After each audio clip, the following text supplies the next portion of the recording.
Hello friends, welcome to our channel. இன்னைக்கு நம்ம பார்க்க போகிறது ஒரு இம்பார்ட்டண்ட்டான 5 மார்க் காம்ப்ளெக்ஸ் அனாலிசிஸில் எம்எஸ்சி மேக்ஸில் வர செமஸ்டர் 4ல் ஒரு இம்பார்ட்டண்ட்டான 5 மார்க். இந்த 5 மார்க்கோட ஸ்டேட்மெண்ட்டை ஃபஸ்ட்டு புரிஞ்சுக்கலாம். ஸ்டேட்மெண்ட் என்னென்னு பார்த்தோன்னா, locally bounded family of analytic functions has locally bounded derivatives. ஒரு லைன் கொஷின்ஸ் தான், ஆனால் புரிஞ்சிக்க வேண்டியது நிறைய இருக்குது.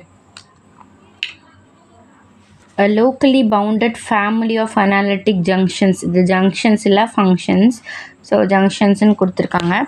இப்போது ஃபேமிலி அப்படின்னா கலெக்ஷன் ஆஃப் ஃபங்க்ஷன்ஸ்ன்னு அர்த்தம். ஃபேமிலி ஆஃப் அனாலிட்டிக் ஃபங்க்ஷன்ஸ்னால் இந்த ஃபேமிலியில் இருக்கிற ஃபங்க்ஷன்ஸ் எல்லாமே, கலெக்ஷன் ஆஃப் ஃபங்க்ஷன்ஸ் எல்லாமே அனாலிட்டிக் ஃபங்க்ஷன்ஸாக இருக்குதுன்னு அர்த்தம். Family of analytic functions.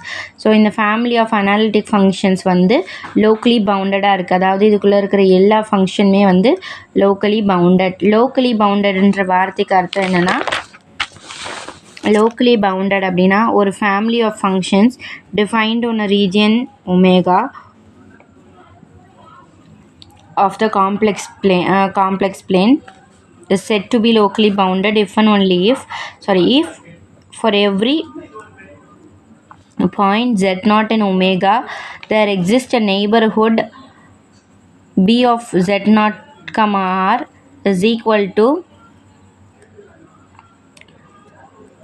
z belongs to omega such that distance between z and z0 is less than r and a constant m greater than 0 such that modulus of f of z less than or equal to m for every ball of radius r with a point z0 for every f belongs to script f. அதாவது ஒரு family of function எடுத்துக்கிறோம் ஒமேகான்ற ரீஜியனில். இந்த family of ஃபங்க்ஷன்ஸில் வந்து நம்ம எப்போ locally பவுண்டட்னு சொல்லுவோன்னா, ஒமேகான்ற ரீஜியனில் z0ன்னு ஒரு point எடுத்துக்கிறோம். அந்த z0ன்ற பாயிண்ட்டை சுற்றி ஒரு பால் வரைகிறோம். அது வந்து அந்த நெய்பர்ஹுட்டுன்னு சொல்கிறோம். அந்த பாலுக்குள்ளே இந்த z0ன்ற பாயிண்ட்டாக வச்சு ஆறுன்ற ரேடியஸில் ஒரு பால் வரைகிறோம். அந்த பாலோட வேல்யூ எப்படி இருக்கணும்னா, z0க்கும் z-க்கும் இடைப்பட்ட டிஸ்டன்ஸ் கம்மியாக இருக்கணும். இடைப்பட்ட டிஸ்டன்ஸ் ஆரை விட கம்மியாக இருக்கணும். அண்ட் இந்த பால் கொடுக்குற வேல்யூஸ் எல்லாமே ஜெட்டுன்ற ஒரு காம்ப்ளெக்ஸ் வேரியபிளாக இருக்கணும். அந்த காம்ப்ளெக்ஸ் வேரியபிளும் ஒமேகான்ற ரீஜியனில் இருக்கணும். அண்ட் இப்படி ஒரு நெய்பர்ஹுட் நம்மளால் ஃபார்ம் பண்ண முடிஞ்சு நம்ம ஒரு கான்ஸ்டன்ட் வேல்யூ எம்னு சூஸ் பண்ணுறோம், பாசிட்டிவ் வேல்யூ சூஸ் பண்ணுறோம். அந்த எம் பார்த்தோன்னா ஃபங்க்ஷனுடைய அப்சல்யூட் வேல்யூவை விட less then or equal to m. அதாவது நம்ம இந்த பாலை வச்சு நம்ம ஃபங்க்ஷனுடைய வேல்யூஸ் எல்லாம் நம்ம வந்து கண்டுபிடிக்கும் போது ஃபங்க்ஷனுடைய வேல்யூஸ் எல்லாமே less then or equal to எம்மாக இருக்கணும். அதாவது ஒரு குறிப்பிட்ட கான்ஸ்டன்ட்டுக்குள்ளேயே இருக்கணும், இன்ஃபினிட்டிக்கு போயிடக்கூடாது. ஃபங்க்ஷன் வேல்யூஸ் எல்லாமே ஒரு குறிப்பிட்ட கான்ஸ்டன்ட்குள்ளேயே இருக்கணும். அந்த கான்ஸ்டன்ட் வந்து இப்போ ஜெட்டுக்கு நம்ம ஃபங்க்ஷன் எடுத்தாலும் அது வந்து less then or equal to எம்மாக தான் இருக்கணும். அந்த ஜெட்டுன்ற புள்ளி ஒமேகான்ற ரீஜியனில் இருக்கணும். அதே மாதிரி ஒவ்வொரு பாலுக்கும் இப்போ நம்ம z0ன்னு ஒரு பால் எடுத்துக்கிட்டோன்னா எஃப் ஆஃப் ஜெட் வந்து less then or equal to எம்மாக இருக்கணும். அதே போல் பாலோடைய ரேடியஸ் வேறு புள்ளி வேறையாக இருந்தாலும் எஃப் ஆஃப் ஜெட் வந்து ஃபங்க்ஷன்ஸ் ஆஃப் அந்த புள்ளிகளுக்கான ஃபங்க்ஷன்ஸ் வந்து எப்போவுமே ஒரு பவுண்ட்ரிக்குள்ளே இருக்கணும். அந்த பவுண்ட்ரி தான் வந்து எம். ஸோ லோக்கலி பவுண்டட்னா நம்மளாக ஒரு வேல்யூ கொடுத்து இந்த பவுண்ட்ரிக்குள்ளே தான் இருக்கணும் அப்படின்னு செட் பண்ணுறோம் இல்லையா, அதுதான் அந்த லோக்கலி பவுண்டட். அதாவது நம்ம கொடுக்குற வேல்யூக்குள்ளே அந்த ஃபங்க்ஷன் வந்து முடியணும், இது இன்ஃபினிட்டிக்கு போகக்கூடாது. அப்படி ஒரு ஃபேமிலியில் இருக்கிற எல்லா ஃபங்க்ஷனுமே அந்த குறிப்பிட்ட கான்ஸ்டன்ட் வேல்யூவில் வந்து முடிஞ்சிச்சு, அது அந்த பவுண்ட்ரி புள்ளியே வச்சுருந்துச்சுன்னா அந்த மாதிரி ஃபங்க்ஷனை தான் நம்ம வந்து லோக்கலி பவுண்டட்னு சொல்லுவோம். நம்ம ஆல்ரெடி டோட்டலி பவுண்டட்னா என்னென்னு பார்த்தோம். ஒரு செட்டை சுற்றி நம்மளால் நிறைய பால்ஸால் அந்த ஒரு செட்டை கவர் பண்ண முடிஞ்சிச்சுன்னா, நிறைய நெய்பர்ஹுட்ஸால் ஒரு செட்டை கவர் பண்ண முடிஞ்சிச்சுன்னா, அந்த நெய்பர்ஹுட்ஸ்குள்ளேயே அந்த செட்டை வச்சுருக்க முடிஞ்சிச்சுன்னா அந்த செட்டு தான் நம்ம வந்து டோட்டலி பவுண்டட்னு சொல்லுவோம். ஒரு செட்டையே டோட்டலி பவுண்டட்னு சொல்லணுன்னா அது அர்த்தம் நிறைய பால்ஸ் அதை சுற்றி இருக்கும். ஆனால் இங்கே வந்து ஒரு பாயிண்ட்டுக்கு ஒரு பால் எடுத்துக்கிறோம். அந்த ஒரு பாயிண்ட்டுக்கு எடுத்துக்கிட்ட பாலை வச்சு ஒரு ஃபங்க்ஷன் கண்டுபிடிச்சோன்னா அந்த ஃபங்க்ஷனோட வேல்யூ நம்ம கொடுக்குற கான்ஸ்டன்ட் வேல்யூக்குள்ளே தான் இருக்கணும். அதுக்கு மேலே அது போகக்கூடாது. அதுதான் இங்கே மேட்டர். m. ஸோ இதுதான் இங்கே மேட்டர். இப்போ லோக்கலி பவுண்டட்னா நம்மளுக்கு என்னன்னு தெரிஞ்சிச்சு. அனாலிட்டிக் ஃபங்க்ஷன்னா f'(z) எக்ஸிஸ்ட் ஆகணும்.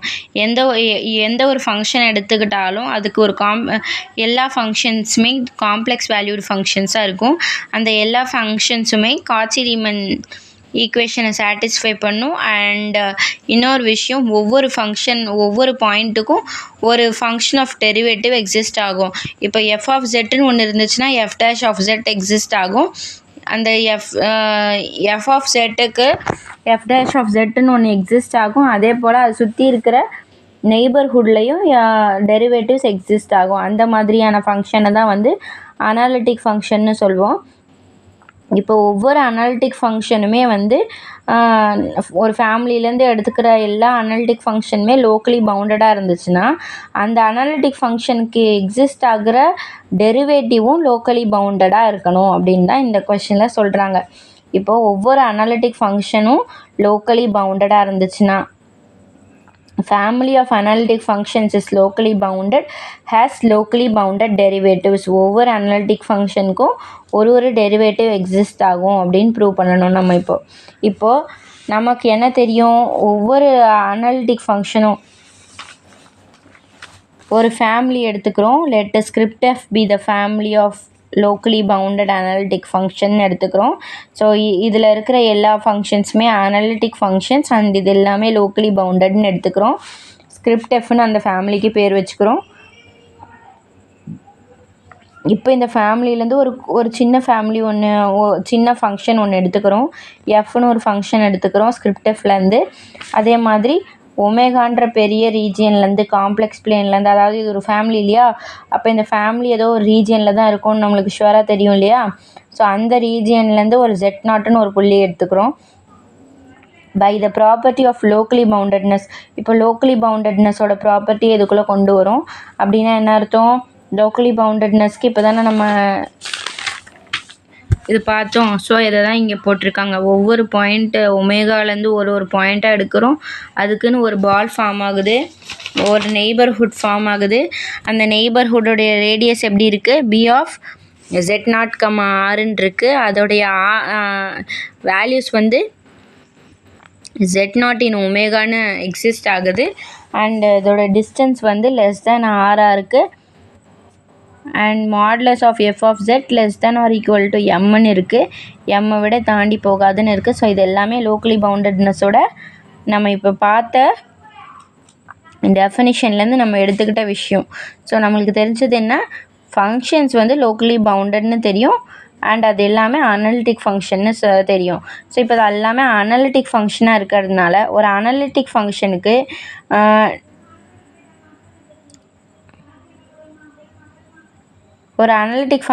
டெரிவேட்டிவ் எடுத்து அதோடைய அப்சல்யூட் வேல்யூ கண்டுபிடிக்கிறதுக்கு நம்மக்கிட்ட இருக்கிற ஒரே ஒரு வழி காச்சிஸ் ரெப்ரசன்டேஷன் ஆஃப் டெரிவேட்டிவ்ஸ் தான். ஸோ இப்போ நம்ம டெரிவேட்டிவ் எடுக்கணுன்றதுனால காச்சிஸ் ரெப்ரசன்டேஷன் ஆஃப் டெரிவேட்டிவ்ஸ் நம்ம எடுத்துக்கிறோம். நம்ம சாதாரணமாக f'(z) கண்டுபிடிக்கணும்னு ட்ரை பண்ணோன்னா நம்மளுக்கு வந்து ப்ராப்பரான ஆன்சர் வராது. ஆர்டினரி டிஃப்ரென்ஷியேஷனில் இதுக்கான செயல்முறை இல்லை. இதே நம்ம வந்து காச்சிஸ் ரெப்ரசன்டேஷன் யூஸ் பண்ணோன்னா அதில் ஒரு டெரிவேட்டிவ்லேருந்து இன்டகிரேஷன் டெரிவேட்டிவ்க்குள்ள ரிலேஷன்ஷிப் வந்து தெரிய வரும். ஒரு சாதாரண டெரிவேட்டிவை வந்து நம்மளால் இன்டகிரேஷன் பண்ணி ஒரு வேல்யூ கண்டுபிடிக்க முடியும். ஒரு சாதாரண f(x) வந்து நம்மளால் வந்து டிஃப்ரென்ஷியேட் பண்ண முடியும். அந்த டிஃப்ரென்ஷியேட் பண்ண விஷயத்தை திருப்பியும் இன்டகிரேட் பண்ணி திருப்பியும் பழைய மாதிரி அந்த விஷயமா மாற்ற முடியும். இப்போ ஆனால் காச்சிஸ் டெரிவேட்டிவ் ரெப்ரசன்டேஷனில் வந்து டிஃப்ரென்ஷியேஷன் இன்டகிரேஷன் ரெண்டுத்தையுமே மிக்ஸ் பண்ணி ஒரு விஷயம் வரும். ஸோ அதனால் காச்சிஸ் ரெப்ரசன்டேஷன் ஆஃப் டெரிவேட்டிவ்ஸை வந்து நம்ம இங்கே கொண்டு வரோம். இப்போ வந்து நம்மளுக்கு வந்து இது லோக்கலி பவுண்டடுன்றதுனால நம்ம சீன்ற ஒரு boundary of the closed disk, ஒரு க்ளோஸ்டு டிஸ்கோடைய பவுண்ட்ரிலேருந்து சீன்னு ஒரு பாயிண்ட் எடுத்துக்கிறோம். அது ஒமேகாவில் இருக்குதுன்னு எடுத்துக்கிறோம். இந்த சியை வச்சு ஒரு இன்டெக்ரல் ஃபார்ம் பண்ணுறோம். அண்ட் அது அப்புறம் ஒரு ரேடியஸ் நம்ம எடுத்துக்கிறோம், ஆர்னு ஒரு ரேடியஸ் எடுத்துக்கிறோம். இப்போ எஃப் டேஷ் ஆஃப் ஜெட் வந்து காச்சிஸ் ரெப்ரசன்டேஷன் ஆஃப் டெரிவேட்டிவில் வந்து எஃப் டேஷ் ஆஃப் ஜெட்டோடைய வேல்யூ என்னென்னா F dash of Z is equal to 1/2πi integral of C F zeta divided by zeta minus Z square into DZ. இங்கே வந்து நம்ம ஜெட்டுக்கு வந்து ஜீட்டான்னு ஒரு பாயிண்ட் எடுத்துக்கிறோம். இந்த ஜீட்டான்ற பாயிண்ட்டும் ஒமேகான்ற ரீஜியனுக்குள்ளே இருக்குதுன்னு எடுத்துக்கிறோம். அண்ட் இந்த ஒமேகான்ற ரீஜியனும் வந்து க்ளோஸ்டு பவுண்ட்ரி, அந்த க்ளோஸ்டு டிஸ்கிலோட பவுண்ட்ரியில் லை ஆகுதுன்னு எடுத்துக்கிறோம். ஸோ இப்போ இதை நம்ம காச்சிஸ் ரெப்ரசன்டேஷன் ஆஃப் டெரிவேட்டிவ்ஸில் எடுத்துக்கலாம். இப்போது இதோடைய அப்சல்யூட் வேல்யூ நம்ம கண்டுபிடிக்கணும் இல்லையா? அப்சல்யூட் வேல்யூ கண்டுபிடிச்சா தானே நம்ம அது வந்து எம்முக்குள்ளே பவுண்ட் ஆகுதான்னு கண்டுபிடிக்க முடியும். நம்ம இப்போ ப்ரூவ் பண்ண வேண்டியதெல்லாம் எஃப் ஆஃப் ஜெட் எம்முக்கு பவுண்ட் ஆச்சுன்னா அது லோக்கலி பவுண்டட்னு சொல்கிறோமா? எஃப் ஆஃப் ஜெட்டை லோக்கலி பவுண்டட்னு சொல்கிறோமா? அதே மாதிரி எஃப் டேஷ் ஆஃப் ஜெட்டும் எம்முக்கு பவுண்ட் ஆச்சுன்னா, எம்மோடைய பவுண்ட்ரி பாயிண்ட்டுக்குள்ளே வந்துச்சுன்னா அதுவும் அந்த டெரிவேட்டிவும் லோக்கலி பவுண்டட்னு நம்ம ஈஸியாக ப்ரூவ் பண்ணிடலாம். ஸோ இப்போ நம்ம டெரிவேட்டிவ் வரைக்கும் வந்தாச்சு. இப்போ அப்சல்யூட் வேல்யூ ரெண்டு சைடும் நம்ம கண்டுபிடிக்கிறோம். ஸோ எப்படி கண்டுபிடிக்கிறோம் அப்படின்னா, எஃப் டேஷ் ஆஃப் செட்டுக்கு வந்து நம்மளுக்கு அப்சல்யூட் வேல்யூ நம்ம கண்டுபிடிக்கணும். அதனால் அது இந்த பக்கம் இருக்குது. 1/2πi into integral of modulus of i is equal to 1. So அதனால் அது போயிடுச்சு. அதுக்கப்புறமா இன்டெக்ரல் ஆஃப் 2π. அதே போல் ரெண்டு சைடு மாடுலஸ் எடுக்கும் போது இன்இக்வாலிட்டியாக மாறிடும்.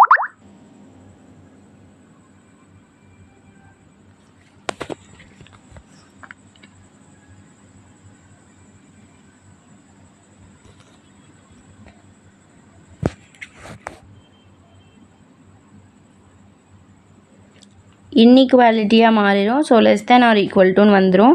Less than or equal to 1/2πi into இந்த எஃப்ஜீட்டாவோட வேல்யூ நம்ம ஆல்ரெடி கண்டுபிடிச்சி வச்சுருந்த எம்மு அப்படின்னு மாறிடும்.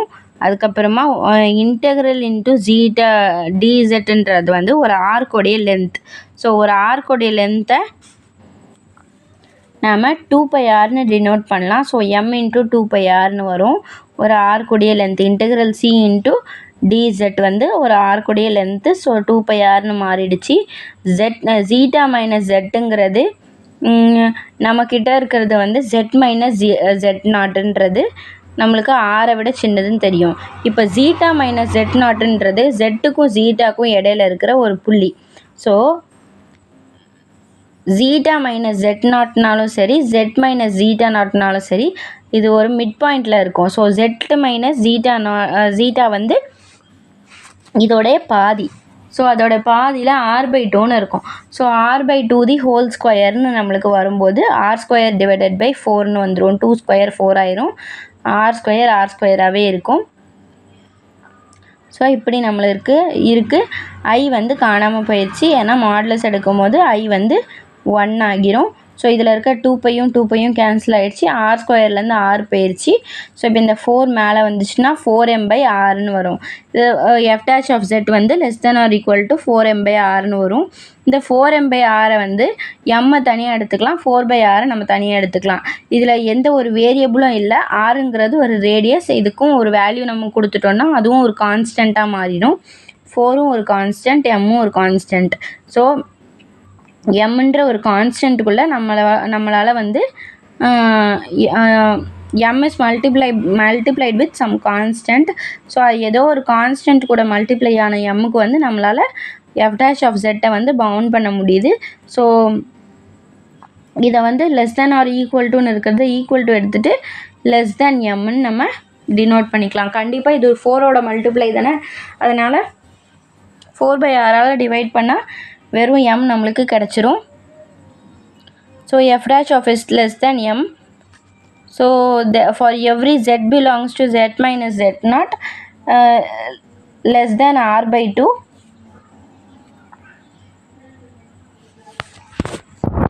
for every f belong to script f இங்கே ஆக்சுவலி zeta minus zன்னு வரணும்.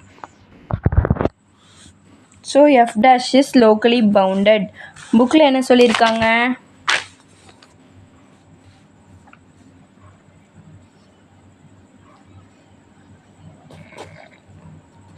M is a bound of C, a bound of f on C. We see that f dash is indeed locally bounded.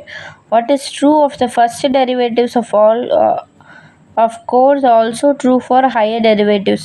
First derivative ஒரு first டெரிவேட்டிவே எம்முக்கு bound ஆயிடுச்சுன்னா மற்ற எல்லா டெரிவேட்டிவ்ஸுமே அதோட சின்ன values தான் கொடுக்கும். ஸோ மற்ற எல்லா டெரிவேட்டிவ்ஸ்க்குமே இது ட்ரூன்னு ஆயிரும். ஸோ எல்லா டெரிவேட்டிவ்ஸுமே லோக்கலி பவுண்டட் அப்படின்னு சொல்லி நம்ம ஈஸியாக ப்ரூவ் பண்ணிடலாம். ஒரு F dash of Z prove ஆயிடுச்சுன்னா F double dash F triple dash எல்லா டெரிவேட்டிவ்ஸுமே ட்ரூ தான் அப்படின்னு சொல்லி நம்ம ப்ரூவ் பண்ணிடலாம். அண்ட் இப்போ ஒரு சில 2 1 மார்க் மட்டும் பார்த்துடலாம். Family of analytic function is normal if and only if it is locally bounded. இது ஒரு மாண்டல்ஸ் தியரம். இந்த தியரம் வந்து ஃபேமிலி ஆஃப் அனாலிட்டிக் ஃபங்க்ஷன் ஒரு குடும்பம், அதில் இருக்கிற எல்லா ஃபங்க்ஷன்ஸுமே அனாலிட்டிக் ஃபங்க்ஷன்ஸ், அது எல்லாமே நார்மலாக இருக்கும். எப்போனா ஒவ்வொரு ஃபங்க்ஷனும் லோக்கலி பவுண்டடாக இருக்கும் போது எல்லா அனாலிட்டிக் ஃபங்க்ஷனும் நார்மலாக இருக்கும் அப்படின்னு சொல்கிறாங்க. ஸோ அனாலிட்டிக் ஃபங்க்ஷன்ஸ் எல்லாமே நார்மலாக இருக்கணும்னா லோக்கலி பவுண்டடும் அது எல்லாமே லோக்கலி பவுண்டடாக இருக்கணுன்றது தான் ப்ரூவ் பண்ண வேண்டியது. ஸோ இதை ப்ரூவ் பண்ணுறதுக்கு நம்மளுக்கு இன்னொரு மெத்தடும் இருக்குது. அந்த கொஷின் எப்படி நம்மளுக்கு கேட்பாங்கன்னா, a family script f of analytic function is normal with respect to C if and only if the functions in script f are uniformly bounded on every compact set.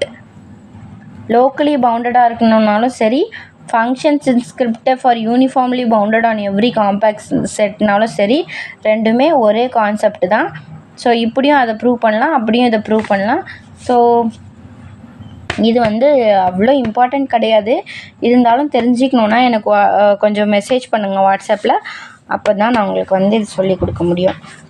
இப்போ நாம் நாளையிலேருந்து வேறு யூனிட், வேறு chapter, வேறு சப்ஜெக்ட்டுக்கு போகலாம்.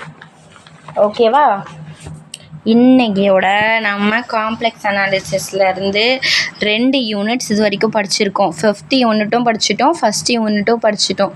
அடுத்தடுத்த units, அடுத்தடுத்த சாப்டர்ஸ், அடுத்தடுத்த லெசன்ஸ் நம்ம படிக்கிறதுக்கு நீங்கள் நம்ம சேனலுக்கு சப்ஸ்கிரைப் பண்ணிவிட்டு, ஷேர் பண்ணிவிட்டு, நிறைய ஃபாலோவர்ஸ் கண்டுபிடிச்சி கொடுத்துட்டு, ஒவ்வொருத்தரும் இதை சம்மந்தமாக வீடியோ போடுங்க, அது சம்மந்தமாக வீடியோ போடுங்கன்னு சொல்லி ரெக்வஸ்ட் பண்ணும்போது தான் எனக்கும் ஆர்வம் வந்து நான் நிறைய கான்செப்ட்ஸ்லேருந்து வீடியோ போடுவேன், எக்ஸ்பிளைனும் பண்ணுவேன். ஏதாவது நிறை குறைகள் இருந்தால் நம்ம சேனலோடைய கமெண்ட் பாக்ஸில் கமெண்ட் பண்ணுங்கள். Thank you so much. Subscribe for more.